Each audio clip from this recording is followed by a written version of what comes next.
So, I decided to do more. Because I really want to fucking talk. You have no idea what it's like. Or maybe you probably do. I wouldn't be surprised. I don't think people get to talk as often as they want to. I think they keep it all bottled up. They hide it from those around them. That's why we tend to go to the internet to find people who think like us, talk like us, so that we can find someone else to communicate with, because the people that are involved in our lives don't necessarily communicate in the same way that we do, let alone talk about the things that we want to talk about. This makes sense. This is what...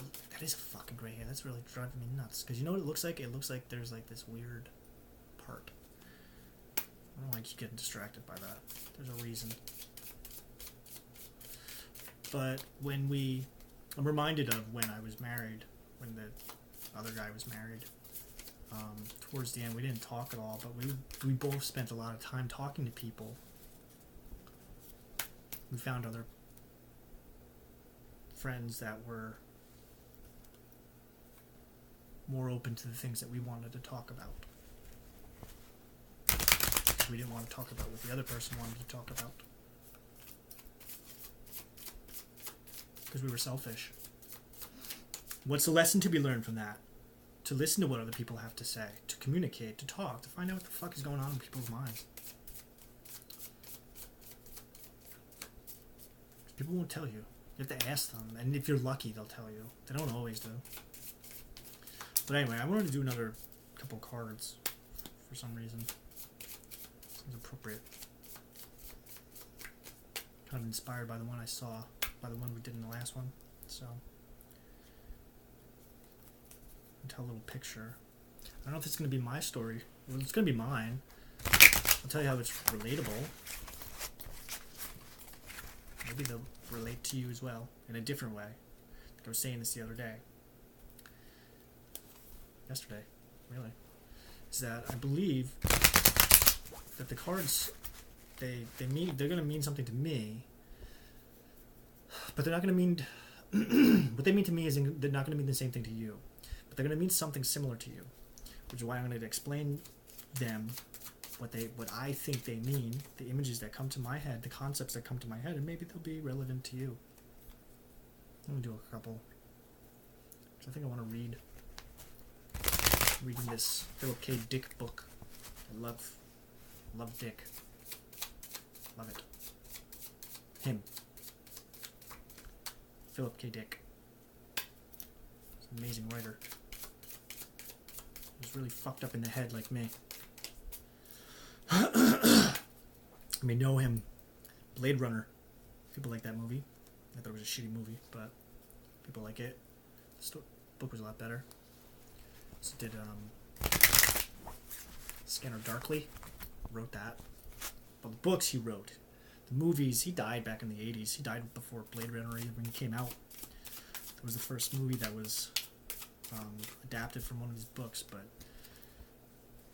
he was a science fiction writer from the 60s, 70s.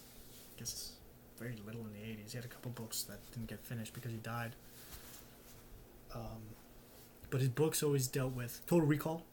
That's another one.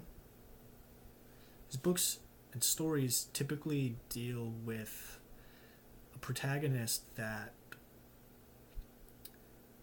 wakes up to the world that they know, but that world is not what they know anymore. So, for instance, think of Total Recall. Douglas Quaid, he was just a fucking regular guy working, doing the fucking the street things, the things that break the rocks. He went to go to Total Recall to go live that little vacation in his head, and it turns out that he was fucking a brainwashed spy. That he lived this double life. That the life that he thought he was living wasn't even his. He was somebody else. He wasn't even Douglas Quaid. His name was Hauser. He had a whole different life on a different planet. And Hauser just went undercover to get in good with a terrorist organization, from Mars, which it was just a bunch of freaks headed by Quato. If you remember, Quato was a little open your mind to me. Quato, everyone knows Quato. He's the guy that came out of the other guy's stomach. Fucking love Quato.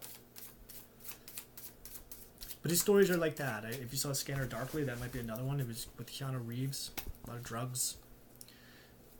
Woody Harrelson, Robert Downey Jr. They were all fucked up. But Keanu Reeves was this undercover cop who was trying to get in with these drug dealers, but he had to take the drug in order to get in with them. It was called Substance D. And I forget the exact effects of it, but Substance D would really fuck with your mind. And eventually, throughout the story, he forgot who the fuck he was. He wasn't even the guy that he was anymore. He was just this fucking brain-dead fucking mush. Even Blade Runner. Well, the book ends different than the movie. In the book, what's his name? Deckard. Deckard. He wipes out all the synthetics, but then it turns out at the end that he might actually be one himself. I don't even know. There's another book called The Penultimate Truth. I fucking love that book, by the way. The Penultimate Truth by Philip K. Dick. If you should read anyway, just to open your mind to the possibilities of someone else's mind. I think books are... I think reading someone's thoughts is the equivalent of living multiple lives, experiencing another dimension, experiencing a new reality, because realistically you are experiencing a reality that someone made up in their head. Fascinating. But anyway, this book, The Penultimate Truth, if you don't know, the word penultimate means the thing that comes before the last thing. So let's say, for instance, the number 10 was the last number. Like there was no numbers past number 10. Number 9 would be the penultimate number, because it is the number that comes before the last one. So, a little lesson for you. So anyway, but the penultimate truth was about these people that lived underground. You see, the population of the United States and Russia, amongst some other countries too, but they didn't really play that big of a role. They had to move the population underground because World War III had started and the nukes were going off, and the people who lived in these bunkers, they were working down there. They were the manual laborers, and they were producing the robots that were fighting the war up on the surface, because the Earth itself had become a toxic wasteland. People couldn't live on it.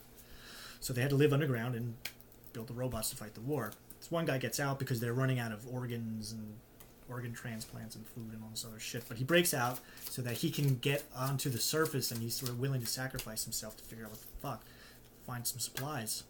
It turns out when he gets up there ain't no war. Who even knows if the war is even going on? Turns out that the fucking robots they were making aren't soldiers, but they were the security. They were the helpers of the people that were living on the surface. That the TV shows, or not the TV shows, but the news that they were watching, the president coming on to the big TVs down in the bunkers going, oh, you're doing a great job, you're doing this, you're doing that. Turns out he was a fucking puppet, like a literal puppet. And the puppet that they used for the President of the United States was the same puppet that they used for the President of the Soviet Union. But they just changed the voiceover. And then the images of war that they would show the people were staged.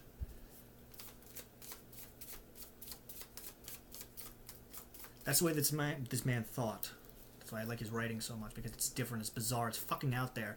But it's not as far out there as you would think. That's just my experience. I'm sure yours is similar. I'm sure there's times that you've been walking around and you're like, what the fuck? This is not the shit that I signed up for. So, running out of time. I'm gonna keep them under 15 minutes because I don't have a verified YouTube account because I don't have a phone. But I don't have a phone because I don't want a phone. What do I need a phone for? I don't talk to anybody. I don't like talking to people. I have 2 people that I live with that I don't even talk to. I don't talk to... No, it doesn't matter. Alright, so what do we have? We have the Tower, we have the Father of Swords, we have the 8 of Cups, and we have the Death card. People always get worried about the Death card, but I'll get into that. Gotta do this in 5 minutes. Alright, so what the Tower represents, see the fucking tree getting fucking shocked by lightning? So this is almost like, think of that tree as almost like your mental defenses. This is you. This is like some shit that's holding you back, maybe. These are some walls that you built up around yourself mentally, because I don't think that you literally pulled up walls around yourself. That those fucking walls need to come down, because there's something that the reason that those walls are even up in the first place, whatever that reason is no longer there. It's no longer relevant.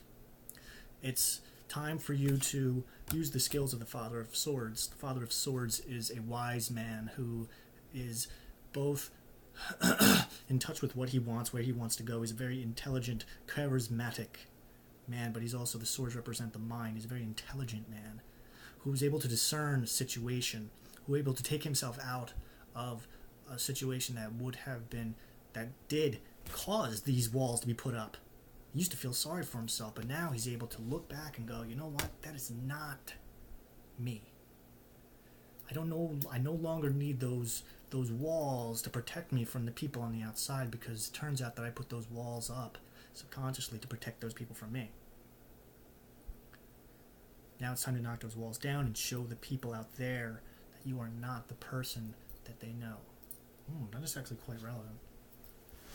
Now this means, in order to do that, you're going to have to walk away from the bullshit. Walk away from whatever it is that you think was the problem. When I say walk away, I mean let it go. Why is it bothering you?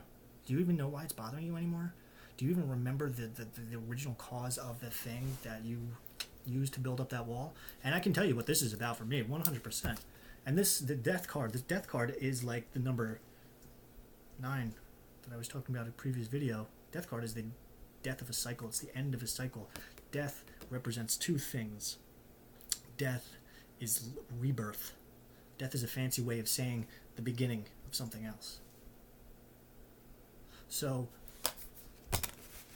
we're going to just break this down real quick, because I only got a couple minutes left. The mental barriers, the mental blocks, the shit that's holding you back needs to come down, because you need to start using your fucking brains to realize that that old shit that you were holding on to, it's time to let go. It's broken. There's nothing you can do to fix it, but that shit was in your head. Let it go. It's the end of a cycle. The end of a pattern, end of something. You want to believe that there's no reason for anything in the world, anything in your life, then go ahead, believe that. But if you want to try something new, think about those things that are bothering you. Think about those things that you have been building up all this shit around you, these barriers and defenses. Look what happens in your mind when you take a step back. Try to actualize why you have those barriers up in the first place. Because you may not need to have them there anymore. Old news. Because you recognize that shit's done. Walk the fuck away. Let it end. There's nothing more to learn. Nothing more to do.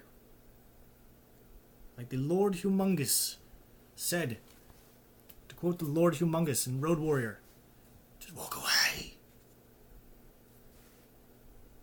Leave us the gasoline and just walk away.